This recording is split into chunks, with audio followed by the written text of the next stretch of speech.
क्योंकि नरेंद्र मोदी जी की आत्मा अदानी में है, पावर किसी और के हाथ में है, अदानी जी के हाथ में है। हिंदुस्तान की पॉलिटिक्स हमें समझ आ गई और अदानी जी बच के नहीं निकल सकते। एक पुरानी कहानी है,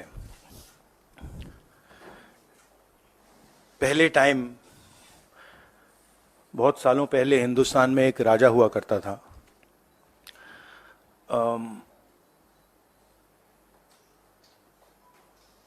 उसके खिलाफ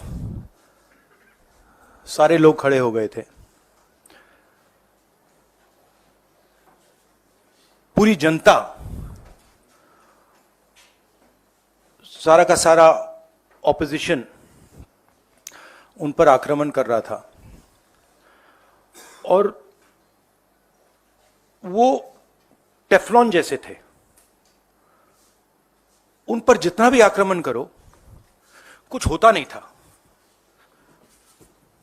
तो थोड़े साल बाद जो ऑपोजिशन के लोग थे जो उसको रेजिस्ट कर रहे थे, वो बाहर एक ऋषि बैठा रहता था, उसके पास गए। उसने कहा कि बताइए, हमें बात समझ नहीं आ रही है, हम इस राजा पर 24 घंटा आक्रमण करते हैं, जनता इसके खिलाफ है, कुछ होता ही नहीं है। जितना हम इस पे आक्रमण करते हैं ऐसा लगता है कि हम गलत जगह तीर मार रहे हैं। तो ऋषि ने कहा, वो काफी नॉलेजेबल था, तो उसने कहा देखिए एक्चुअली बात क्या है, ये जो राजा है इसकी आत्मा इसके अंदर नहीं है। इसकी आत्मा वहां पे पीछे एक छोटा सा घर है, वहां पे एक पिंजड़े में एक तोता बैठा है। इसकी जो आत्मा है ना, वो उस तोते के अंदर है। उस तोते को जाके आप पकड़ लीजिए, राजा खत्म हो जाएगा। बहुत इंटरेस्टिंग कहानी है, क्योंकि नरेंद्र मोदी जी की आत्मा अदानी में है। तोता कहीं बैठा है, राजा कहीं बैठा है, और बहुत समय के लिए सारी की सारी ऑपोजिशन राजे पे अटैक कर रही थी। मगर असलियत यह है कि राजा राजा ही नहीं है, पावर किसी और के हाथ में है, अदानी जी के हाथ में है। जैसे ही हम अदानी जी को टच करते हैं,